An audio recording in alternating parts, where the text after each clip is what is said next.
अनरण्य राजाची कथा. श्री गणेशाय नमः. ब्रह्मदेव नारदांना म्हणाले, हे मुनी, महर्षी वसिष्ठांनी बोलण्याच्या ओघात अनरण्य राजाचा उल्लेख केला.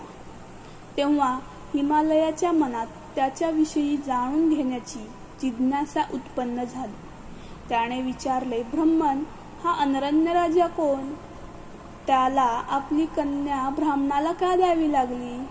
वसिष्ठ म्हणाले, इंद्रसावर्णी नावाच्या 14व्या मनूच्या वंशात अनरण्य नावाचा एक चक्रवर्ती राजा होऊन गेला. तो सप्तद्वीपांचा अधिपती होता. मंगलारण्य राजाचा हा बलवान पुत्र महान शिवभक्त होता. भृग ऋषींना पुरोहित करून त्याने 100 यज्ञ केले.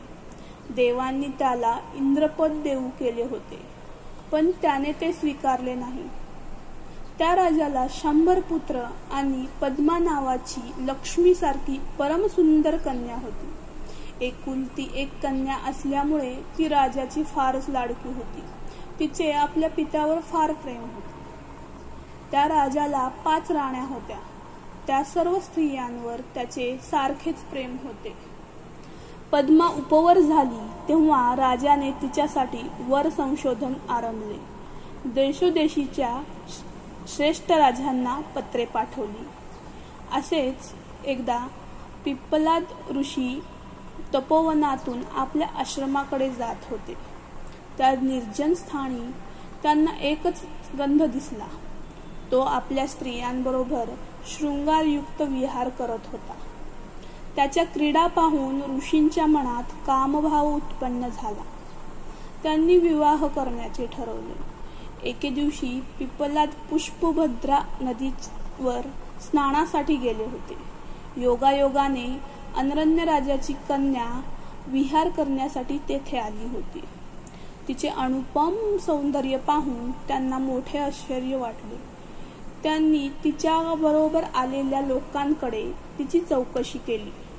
तेव्हा योग्य उत्तर न दिल्यास हे ऋषी आपल्याला शाप देतील या भीतीने ते म्हणाले, महाराज, ही अनरण्य राजाची कन्या आहे. हिचे नाव पद्मा आहे. हिची प्राप्ती व्हावी म्हणून अनेक जण राजाला विनंती करत आहेत. पद्माला पाहून पिप्पलाद मुनीचे मन मुग्ध झाले होते. त्यांच्या मनात तिला प्राप्त करण्याची दुर्दम इच्छा उत्पन्न झाली. स्नान संध्यादी नित्यकर्मे व शिवपूजन करून ते अनरण्य राजाच्या सभेत गेले. राजाने उत्थान देऊन त्याचे स्वागत केले. त्यांना नमस्कार केला. त्यांच्या आतिथ्याचा स्वीकार करून त्यांनी राजाकडे त्याच्या कन्येची मागणी केली. ते ऐकून तो स्तब्ध झाला. त्याला काही बोलता येईना. तेव्हा पिप्पलाद म्हणाले, राजा, तू काहीच उत्तर देत नाहीस.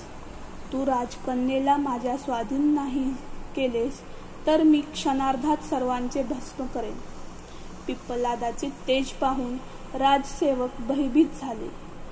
राजा किंकर्तव्य मूढ होऊन कन्येसाठी रडू लागला. राजकन्येची माता, अन्य राजपत्न्या, राजाचे पुत्र, बांधव आणि सभेत उपस्थित असलेले मान्यवर शोकाव्य होऊन अश्रू ढाळू लागले. त्याच वेळी राजगुरू आणि राजाचा महाविद्वान पुरोहित या दोघांचे आगमन सभेमध्ये झाले. सभेमध्ये तणावाचे आणि चिंतेचे वातावरण पाहून त्यांना मोठे आश्चर्य वाटले. ते राजापाशी गेले व म्हणाले, राजन, काय झाले? राजस्त्रिया व राजकन्या का रडत आहेत? तुझाही चेहरा म्लान दिसत आहे. तू कशामुळे व्यथित झाला आहेस? राजाने त्या दोघांना नमस्कार केला आणि रडत रडत सर्व वृत्तांत सांगितला. ते ऐकून राजगुरू व राजपुरोहित गंभीर झाले. ते नीतिशास्त्राचे जाणकार होते. त्यांनी राजाचे सांत्वन केले. ते म्हणाले, राजा, आम्ही तुझ्या हिताचीच गोष्ट सांगत आहोत. ती ऐक. आता शोक करू नकोस. स्थिर चित्ताने विचार कर. तुझी कन्या उपवर झाली आहे. तू तिच्यासाठी वर संशोधनही करत आहेस. याचाच अर्थ तू आज ना उद्या तिचा विवाह करणार आहेस. या तीनही लोकात ब्राह्मणासारखा सत्पात्र कोणीही नाही. म्हणून तू आपली कन्या या श्रेष्ठ विप्राला देऊन आपल्या संपत्तीचे व कुळाचे रक्षण कर. त्याचे बोलणे ऐकून राजा एकसारखा विलाप करू लागला. आपली एकुलती एक सुंदर लाडकी कन्या एका वृद्ध ऋषीला द्यावी लागणार याचा त्याने स्वप्नातही विचार केला नव्हता. तो परिस्थितीला शरण गेला. त्याने गुरुदेवांच्या सल्ल्यानुसार पद्माचे सालंकृत कन्यादान केले. विवाह झाल्यानंतर पिप्पलाद ऋषी राजकन्येला घेऊन आनंदाने आपल्या आश्रमात गेले. इकडे पद्माचा विवाह ही सर्वांच्याच मनाविरुद्ध घडलेली घटना होती.